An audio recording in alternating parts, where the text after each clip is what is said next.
friends, families, colleagues. Yes, it is me, Mostly Sober Gaming. I am back. Why am I back? I've had some time to do some things, and life's good.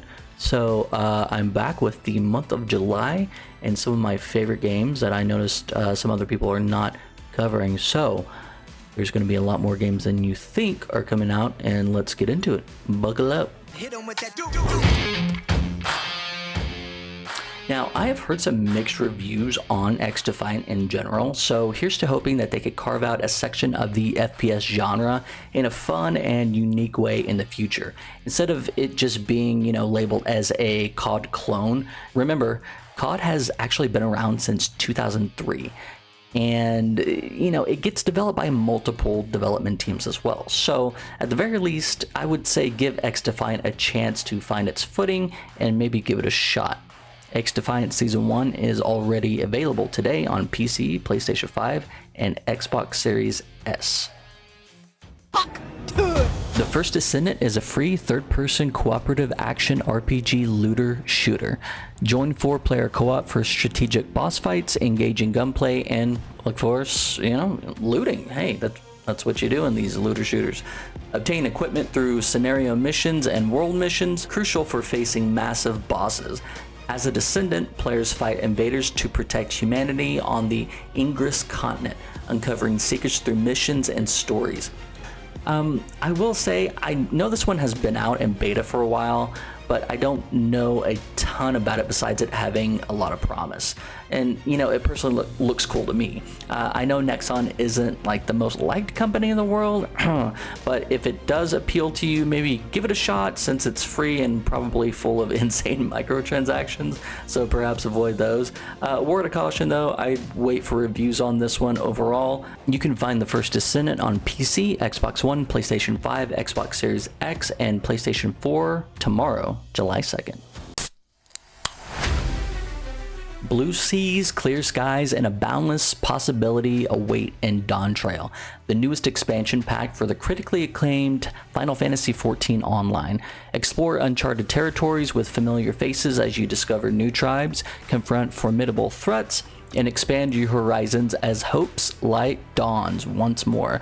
In order to play Dawntrail, you will also need either Final Fantasy XIV Online or the Starter Edition Final Fantasy XIV, or the Complete Edition of Final Fantasy XIV Online. So, the internet still loves Final Fantasy XIV after the resurgence it had, and it also kept a few years ago when it spiked in popularity.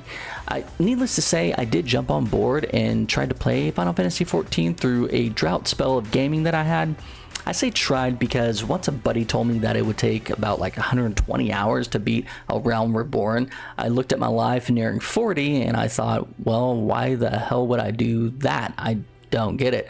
To be fair, if I were at a different point in my life, I know I would love this game and still be playing it. So I'm very jealous of the many of you and hope you can put thousands of more hours into this expansion. Dawntrail releases on PlayStation 5, PC, PS4, and Xbox Series X tomorrow, July 2nd. Dungeonborne. I want to say that. It sounds like a rock group to me or something. Anyway, embark on a daring journey through through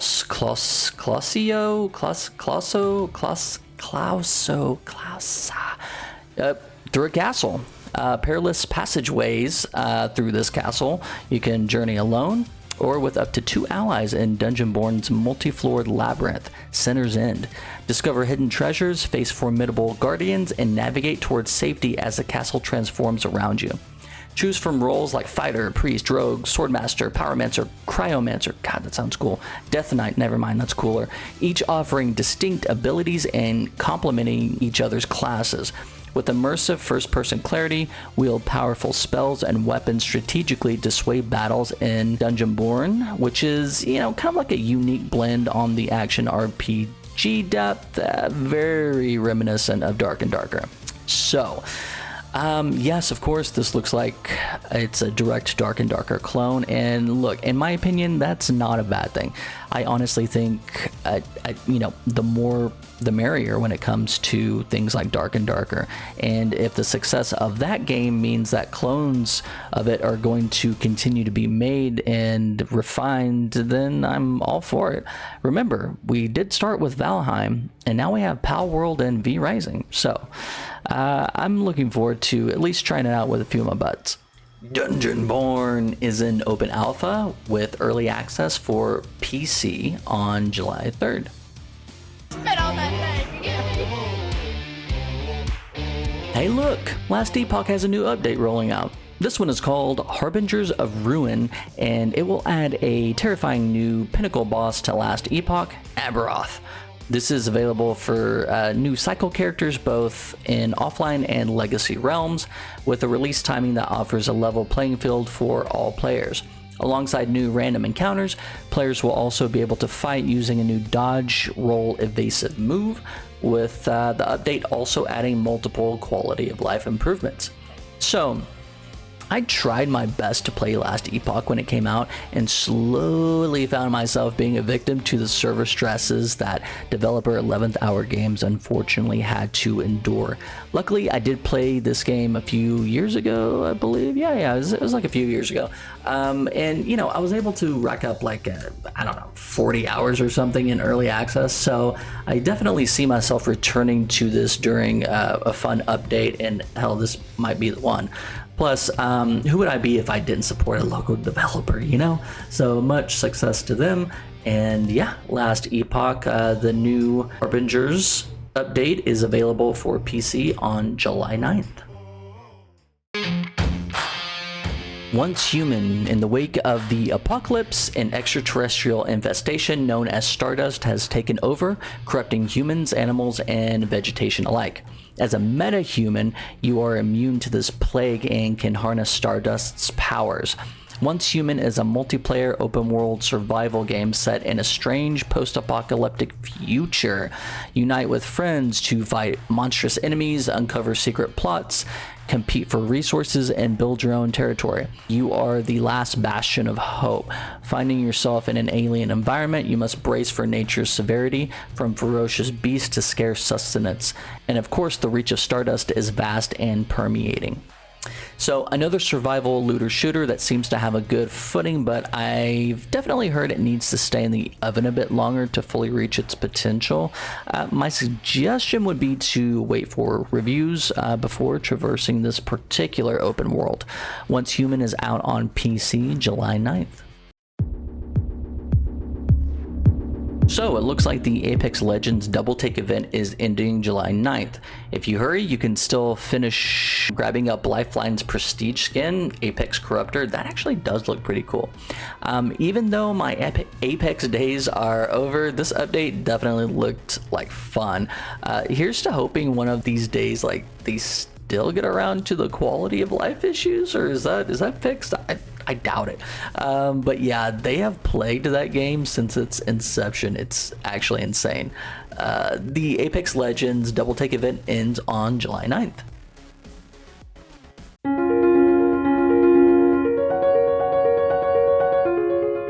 Ark of Charon. The sacred world tree has withered, and with it, humanity.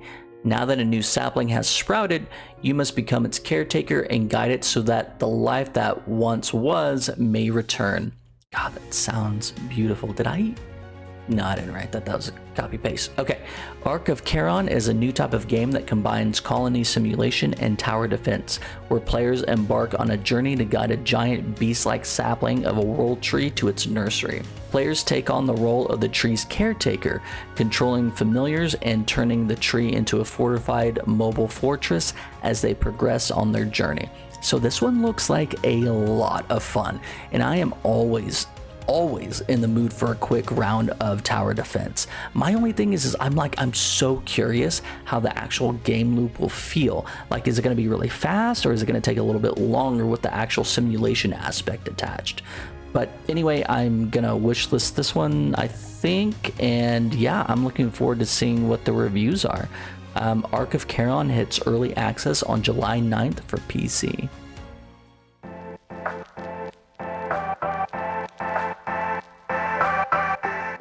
Rocket League's 9th birthday celebration. Dude, 9 years? Are you kidding me? Yeah, that is nuts. I remember playing this like, oh, I guess you could say almost a decade ago. Anyway, so yeah, Rocket League's 9th birthday is almost at an end. Go join friends one last time in a football frenzy as Rocket League teams up with Adidas for Festival of Football for another week or so until it ends. You know, I cannot tell you how much I miss playing this game and actually having time for it. It makes me so happy that it's still going on and going this strong after nearly a decade. So yeah, go play Rocket League and the Festival of Football. It ends on July 10th. Ace Combat. Here's a fun fact. Ace Combat 7 Skies Unknown came out 5 freaking years ago. No, you didn't just slip through a time stream. As a matter of fact, Ace Combat Skies Unknown is just now launching on Switch. Holy moly, that's a hell of a gap in system launches. Yeah, it got middling reviews, I think, whenever it launched 5 years ago. And, you know, hey, it looks like there could be some fun for you to find if you're a Switchy. So go check it out. Ace Combat 7 Skies Unknown releases on Switch July 11th.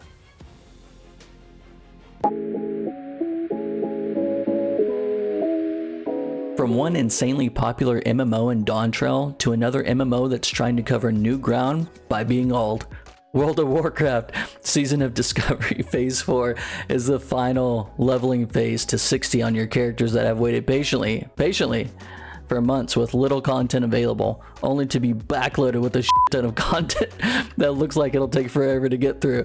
Oh my god. I'll be honest, a lot of this looks like fun, but it also looks like a job at the same time.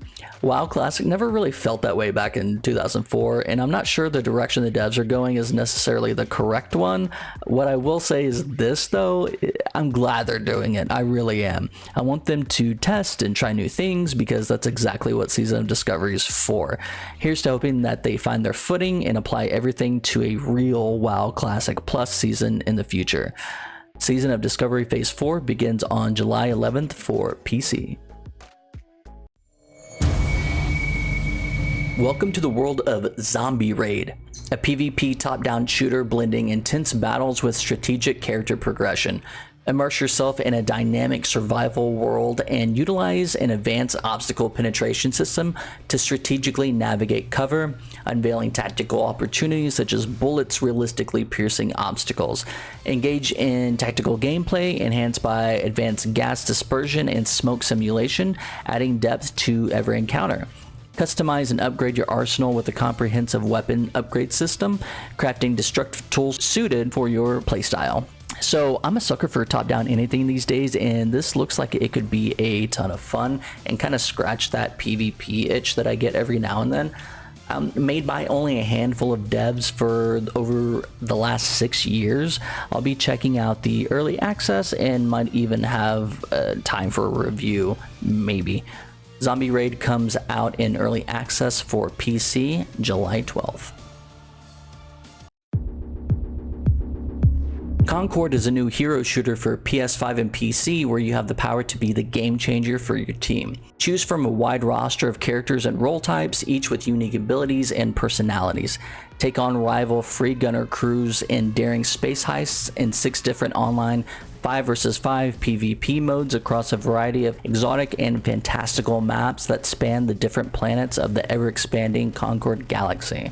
So I know this wasn't well received at State of Play, but I'll be honest, I didn't find this showcase all that bad.